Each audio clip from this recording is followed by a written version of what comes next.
Why would two guys put their lives up on a screen and their relationship on the screen? I guess I ask you first, John. What was the thinking behind telling the story? I think in the beginning, Craig ambushed me, is what happened. Wonderfully, I'm glad, because when we started talking about this, it was in the context of me being desperate. I just sold this book on Christianity, and I didn't know exactly where to start. And there was a part of my life that was very far back and was very deeply buried, and Craig was maybe the person from that life that I was closest to.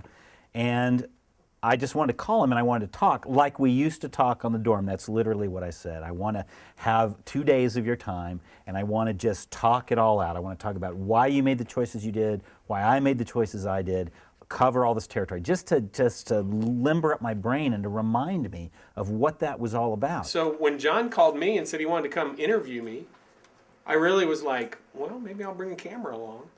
And so there really wasn't a big plan. I asked John, I said, do you think this is a good idea? And he was like, I don't know, it might be. And literally that first conversation you see with Ed Biolo, there was no script. There was never a script for any of the conversations. We just would land in a place and just start going. And we took a bunch of rabbit trails and interviewed people and went all over America. And every time it would sort of come back to us, even despite our best efforts to kind of say, well, let's talk to this community or let's talk to this kind of person. It was still, became more our story than as a way into this larger story about America.